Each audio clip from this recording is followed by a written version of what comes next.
Okay, so first I just wanted to welcome you all to our third Core Diet webinar that we've had. We have a mixed group tonight. We have some Core Diet clients as well as some one-on-one athletes and mission athletes. So tonight we're going to be talking about eating on the go and how we can eat in the core when we're still traveling, living out of a suitcase. I decided to come up with this topic and do this webinar because I've had many athletes lately getting stressed about how they can continue to eat in this healthy manner while on the road. So we're going to go through some steps to hopefully give you some tips on how you can still continue your core diet, whether you're training or not training. Again, if you have any questions, just type them right into that little chat bar or we can discuss at the end. So first, in this webinar tonight, we're going to talk about the 3 Ps, and it's about planning, preparing, and packing. We'll then talk about some dining out and eating tips that can help you when you're not able to eat your own prepared food. And we'll revisit the core ratio equation, which I'm sure all of you have been through, whether it was in your nutrition plan or with your coach. Hopefully you've all seen this core diet equation. It can really help you and make things simpler as you're on the road. And then we'll talk about fast food restaurants. While we're not going to tell you that we want you to eat at these restaurants every day, there's sometimes a need for this, and we have no other choice. We want you to be able to make the best choices possible. So first, planning. The first step is you really just have to, where are you going and for how long? If you're only going away for a day, that's not as stressful. You can bring a few snacks with you and you'd probably be good to go. But many of you have jobs that are taking you away for a week or two, whether you have to go out on the road, and that's really when the big challenge comes in. But it doesn't have to be that difficult. The first step that I recommend to all my athletes and clients is call your hotel first. Or if you actually have an option of where you're staying, I would call a few hotels ahead of time. Myself personally, I usually stay at a lot of Hiltons just due to the fact that I know that I can always get a hot breakfast served, because that seems to be, that makes my whole day that much easier. A lot of hotels will just offer breakfast and you go downstairs and you find out that it's just filled with bagels. Maybe you'd be lucky if you get a few apples or bananas. But if you stay at a hotel that has a continental breakfast, you usually can get those hot items like eggs, yogurts, lots of fresh fruit. The second thing I usually do when I'm calling around is I ask if there's a refrigerator in the room. Believe it or not, sometimes if you call up a hotel, you can actually request one. Not all of the rooms have one there. Not every single room will have a refrigerator, but if you certainly request, they usually are pretty good about accommodating you. Local restaurants and grocery stores. That's usually my next question. I just recently, as a personal example, just traveled somewhere and I just assumed that there would be local restaurants and grocery stores, but there actually wasn't anything for miles. I would definitely find that out. Many times they have shuttles, and a shuttle will sometimes bring you right to the grocery store and you can run in and just get those few items that you need. Gyms. While we're not talking about training necessarily tonight, you always want to ask your hotel, is there a hotel fitness center? And if there's not, or even if there is, many times it's very small, there might be a local gym in the area that you can request a pass to. Again, I was just recently on a couple-week trip, and most of the hotels were happy enough to give me a gym pass to a really nice hotel in the area.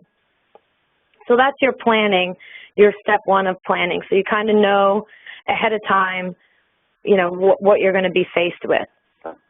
Preparing. This list is a quick, we have 7 little bullets on here of core dry foods. These are foods that you're going to be able to pack in your suitcase, or if you're only bringing a carry-on, that's really going to make your life a lot easier. Whenever I travel for more than a day or two, all of these items, or most of these items, are in my suitcase. The first one is dried edamame. If you haven't had this, I recommend running out and getting it. There's a few different brands, but Sea Point Farms actually makes a really nice, they have a lightly salted, they also have a wasabi, and I think they just came out with another 3rd flavor.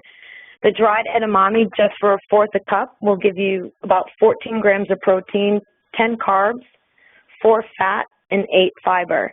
I don't have this macronutrient information up here, but I'm happy to send it to you all. Snap Pea Crisps.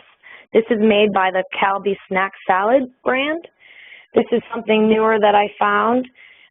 This, for about 1 ounce, which is 22 pieces, they're a little bit higher calorie. They're also 150 calories for that serving, but will give you 5 proteins, 14 grams of carbohydrates, 8 fats, and 2 fibers. The good old faithful walnuts or nut mix, you can pre-bag them, shove them right there in your suitcase. Luna or Build-A-Bars, or another protein bar of choice. Joseph low-carb wraps. These are sort of, they're like my secret weapon when I'm going away. These wraps, if you haven't been using them, these are core friendly, and we'll get into what that means. These wraps, due to their nutrient content, are only 70 calories. They provide 7 grams of protein, 11 grams of carb, 1.5 grams of fat, and 6 grams of fiber. These are fantastic because you do not need to be in that post-workout window to have this, and it makes life a little bit easier. The peanut butter single packets. Justin's makes a great little single packet. I always throw a couple of those in my suitcase. Even though it's not necessarily the peanut butter of choice, for convenience, they're great. And then, of course, your whey protein. Depending on how long you're going away, I would just take a couple scoops of that whey protein that you have, throw it right there in a Ziploc, and you're good to go.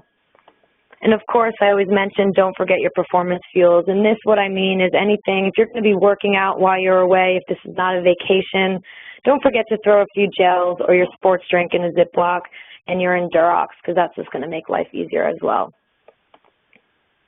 So here are some of the items that I just talked about that many of you may already have in your cupboards, or you may not. This first one up in the left-hand corner, that's your Joseph low-carb wraps. You might have to go online and see where these are sold. They're not sold at every single grocery store. It really depends on your location. They don't sell them at Whole Foods, but some grocery stores they do. The dry roasted edamame right here, this is the lightly salted. Then many other brands, this is great. This is something nice to change up if you're sick of sort of just having your little nut mix or walnut mix. Up in the right-hand corner up here, the Snap Pea Crisp, that's what I talked about. This is sort of a newer item that many people are starting to pick up. Down in the lower left-hand corner, this Justin's Organic. You certainly don't have to buy this honey peanut butter flavor, but these are what the single packets look like. I stuck a picture of the Naturally More peanut butter on here to remind you all, if you didn't know, that this is actually our peanut butter of choice due to its higher protein, lower fat, higher omega-3s, but many of you, this just might not be that convenient, especially if you're not checking a suitcase to bring along with you. So these Justin Organic little packs are just fine. Your designer whey protein, of course, Luna bars for females, we have Build-A-Bars, and then our mixed nuts. Just make sure when you're packing that you put all the items in a clear plastic bag. This is just a silly reminder. And label bag, each bag with its contents in it. Again, just traveling recently, I had my bags sort of searched through, and I could see that they're kind of nosy about what was in those plastic bags. So just make sure that you label on them if it's not clear, especially your sports drink and your Endurox or whey protein. Okay, so if you do happen to be traveling to a hotel that has a refrigerator in your room, if you've packed all of these sort of core dry items in your suitcase, this is how you can combine it to really make life easier. So for basics for a shorter stay, you could just run down to the local deli, grocery store, and just get some fruit, yogurt, cottage cheese, low-fat string cheese. Nothing new. It's things you all are incorporating into your diet right now. Just with these items, well, you'll at least be good to go for breakfast, all of your snacks. That way, if you have to eat out for lunch and dinner, you're pretty much covered everywhere else. If you are staying longer, and this is something that I did recently, you could take it one more step further and buy some canned tuna, some sliced chicken or turkey, salsa and tomato right there. And that's if you are able to bring your lunch with you wherever you're going. I sort of designed this in thinking about you guys that are traveling more for work and you have business meetings. not so much for vacation. Obviously, for vacation, you can use more of the tips that are on the next few slides. So taking all of those things together, here's just a quick list of simple meals/snacks that could incorporate all of those dry foods as well as the ones that you just picked up very quickly at the grocery store. Whether it was your yogurt and fruit for breakfast, cottage cheese and fruit. My favorite is one of the Joseph low-carb wraps, or another brand. There's many brands out there with a banana and peanut butter. That'll certainly fill you up, especially for a mid-morning. If you worked out in the morning, it's a mid-morning snack. Some walnuts and dried edamame. You can have some of those snap pea crisps and low-fat string cheese, or the string cheese and a piece of fruit. Obviously, the good old faithful is your Luna or Builder bar, peanut butter and apple, and then these last two are more simple suggestions if you were taking it that next step, some cottage cheese, tuna and salsa, or a low-carb wrap, turkey and tomato.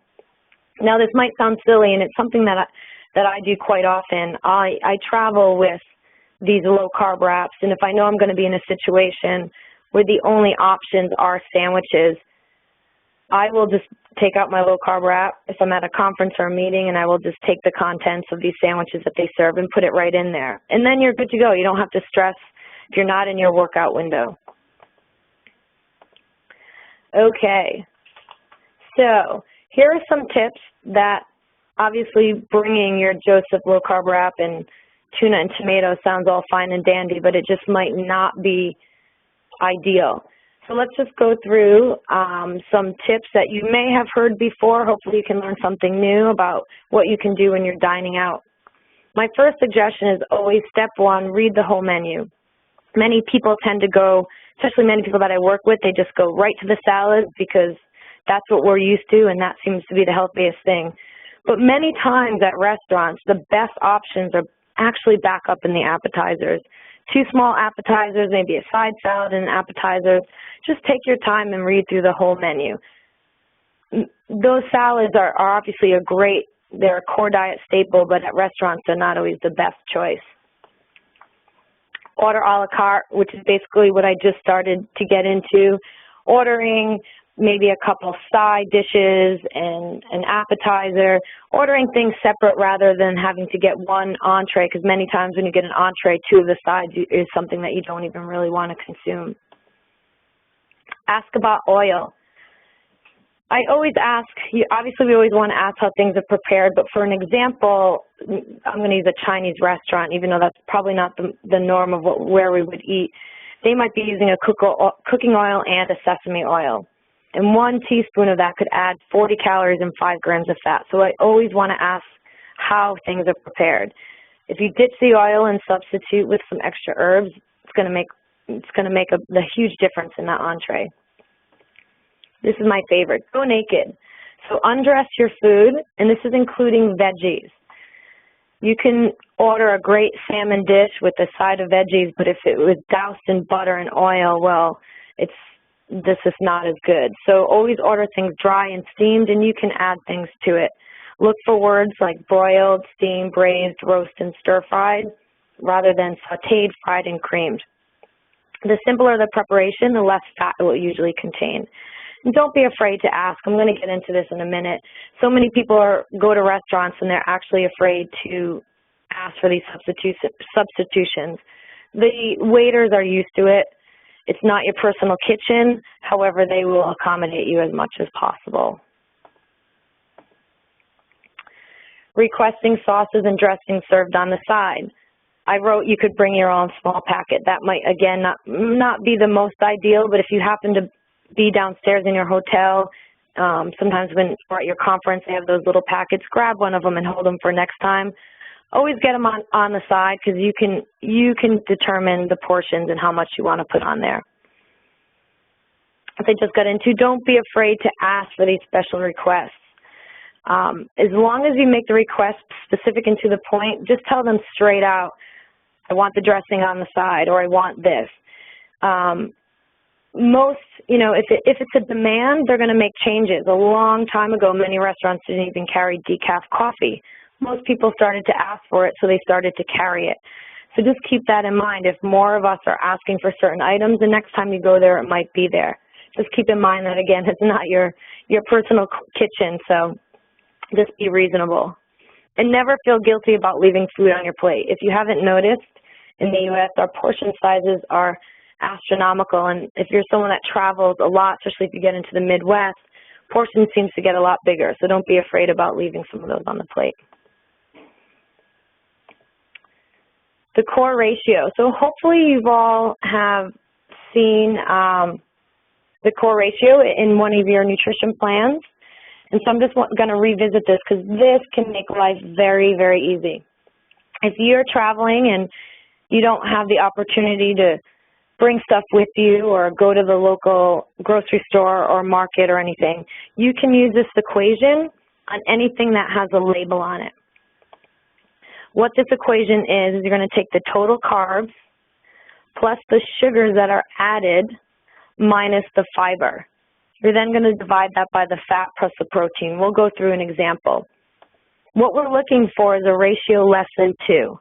If you've heard any of your coaches or dietitians talk about a food being core friendly, this is what we're talking about. We're looking for a ratio that is less than 2. And how we came up with this equation, how Jesse came up with this, so we're taking the total carbohydrates because that's what has the effect on our blood sugar. And we're going to add in those sugars that are added because that's going to spike our blood sugar that much more. The fiber in the food is what is going to slow down that blood sugar response, or it really has no impact on the blood sugar response. And then we're going to divide it by the fat and the protein because that's what really does slow it down. And on the next page, we'll go through an example. So here you go. We have a label right here, and I just took sort of a random label. This one is for 8 crackers, but regardless of what it's for, if we look at the total carbohydrate content, it's 22 grams. It's got 1 gram of fiber and 7 grams of added sugar. And up at the top, we have 2.5 grams of total fat, and we have 2 grams of protein. So if we were to do this core ratio equation, we would start with the total carbs, which is 22. We're going to add back in that sugar because that's going to have that much more impact on our blood sugar response. And we're going to subtract the fiber, and we come up with a number of 28 on the top. Then we have to add the fat and the protein, which we have 2.5 grams of fat plus 2 grams of protein, and we get a 4.5. We divide 4.5 into 28, and we get 6.2. So this particular item, which you probably knew when you picked it up because it was crackers and a grain, is not a core-friendly food. But pretend that this wasn't crackers and it was maybe one of a sports bar or nutrition bar that was on the shelf that you hadn't heard of. You wouldn't know. You do this equation, you realize this isn't really something that I can have when I'm not in a window. We do this equation for when we're supposed to be in core periods. And many times you will find foods that will fit this. So this is a great tool to use with you when you're out traveling. Not core friendly. Okay, getting into some of the fast foods. I ask quite often what are the best fast food restaurants to eat at, and this list right here, I just did some research, and health.com came up with sort of the 10 healthiest fast food restaurants in the country. Each of these are in certain areas of the country. You may have heard of some of them you may have not. The thing is unfortunately each restaurant has good items, so we all have to learn sort of how to be detectives in finding those items that we can have. We added one that we thought should have been up there, and that's actually Wendy's for fast food, and we'll get into why we think it should be on this list. And it possibly may have not been on the list because this was done in 2009 and they've added some new numbers. So we're going to go through an example with Panera Bread. Panera Bread is number 1 on their list. I'm sure everyone on this call has possibly eaten there at least once. They're a growing chain. They're all over. They have lots of options. But I just want to show you how even a place like this, you have to be what we call a diet detective. We're going to go through their salads and look what's in them. So you take something like an Asian sesame chicken salad. looks healthy, all the ingredients don't look that bad, and it's actually, this one is the best out of all of them. It's 400 calories, and you can see the macronutrient profile right here. Barbecue chopped chicken salad, same thing. Goes up even more, 100 calories, much higher in carbohydrates. Chicken Caesar salad, you get to the Fuji apple chicken salad, and then the Orchid Harvest chicken salad. So many people can sometimes are shocked when they see this, because all the chicken on here is all grilled. There's just some hidden ingredients that we need to really notice and see if we can have them removed. I just was comparing the Harvest chicken salad to a McDonald's quarter pounder, and it was almost the same calories and nutrition profile. So, be a detective. Why are these salads so high in calories? It's what we call the danger zones. Each of these salads has a few little items that are sort of what are really making these go into what we call the non-healthy. Asian chicken salad's not that bad. It's just the wonton strips. Each of them has some sort of chips or croutons. The cheeses are, you can actually still have some of the cheese on your salad. I would just ask for it on the side. But taking or removing some of these items are going to make the salad that much better. And this is something that you need to do when you go into every fast food restaurant. Don't automatically go right to the salad thinking that's the best option. Really look at the ingredients. It doesn't mean you can't have dressing. You just want to choose one of the lighter ones. I eat one of my favorites at Panera is I'll get a chopped chicken or Harvest chicken, and I'll just ask for these things on the side. That way it puts you in control of the situation. So we added Wendy's in here. They actually have a new line of Garden Sensation salads. They have 4 salads that are actually a little bit better quality in terms of fast food restaurants when we compare it to something like McDonald's, because McDonald's salads generally just have low nutrient, just iceberg lettuce, whereas something like Wendy's uses more of the higher quality items, your dark leafy greens. At Wendy's, a small chili can be fine, and the mandarin oranges can also be an option for a snack. The only thing is that they do add some added sugar in there, so a little bit disappointed there, but it's much better than some of the other items. McDonald's, your best bet is a snack-size fruit and walnut salad, or the Southwest salad with grilled chicken and a side salad. And I think I breezed right through that faster than I thought I would. I'm going to go to some questions right now.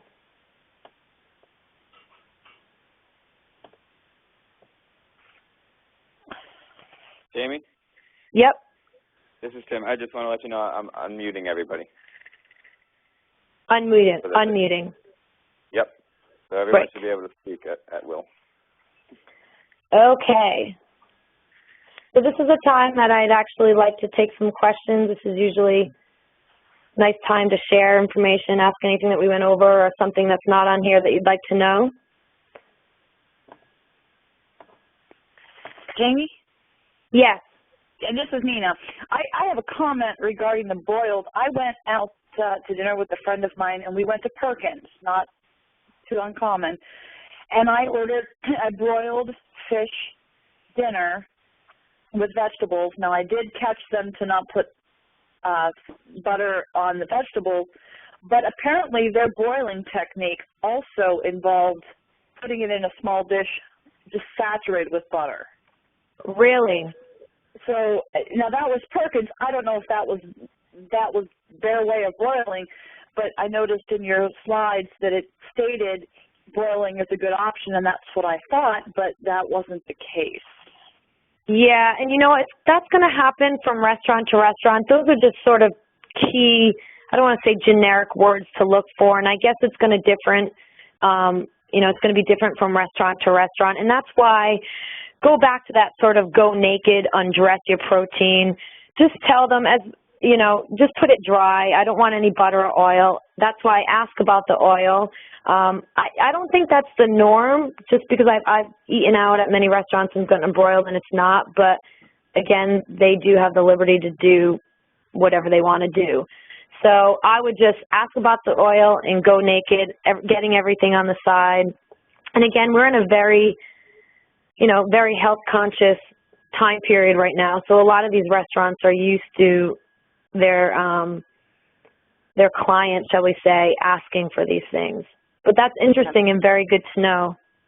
Yeah, I was very surprised by that. So, I remembered to ask them to make sure the vegetables were naked, but I never thought when I saw the word broiled that there would have been butter on it. So I kind of learned my lesson there. Yeah, and that's a good point. You probably are all aware that restaurants now have to post calorie information if it's a chain restaurant. If it's an independently owned restaurant, they don't have to. So with that, I was doing some research, and there was an article where they went around to some of these restaurants.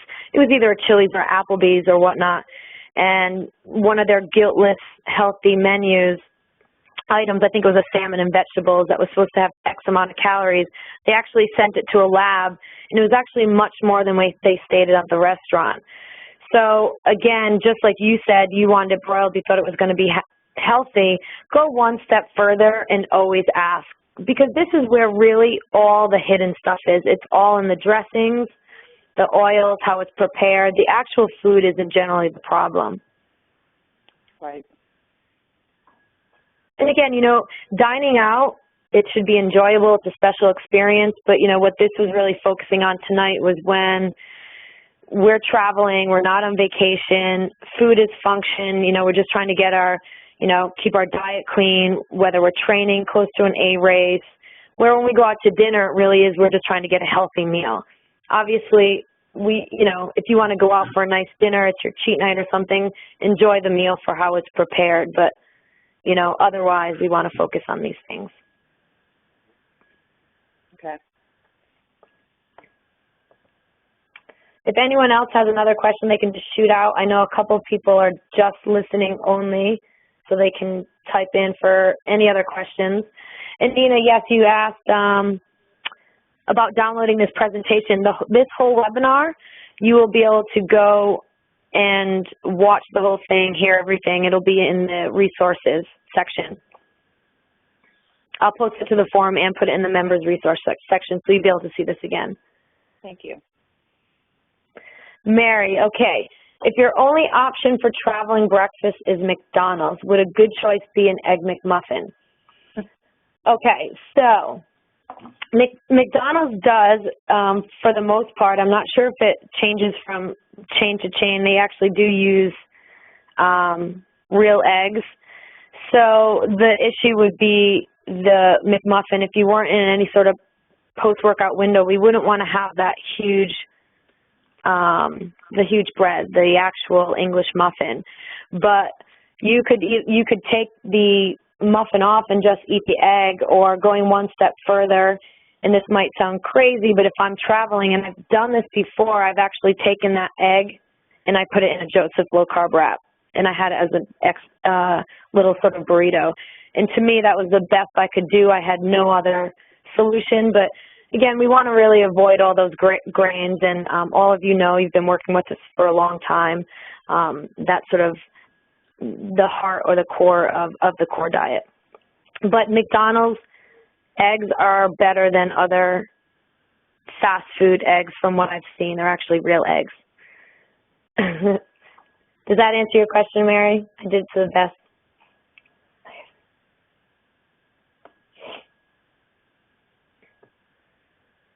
Charlie, are you still there?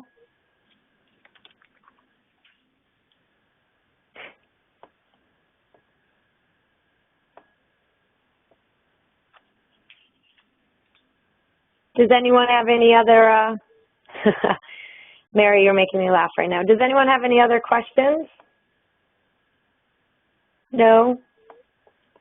If we have no other questions, we'll just end this now. And again, we'll post this so you can go back and refer. If you have any questions on any of the products I talked about, again, a lot of these things you've heard before, but hopefully you're able to put it all together and see how you really can travel just with a list of a few things in your suitcase and a couple items from the grocery store, and you're really good to go. It doesn't have to be that challenging.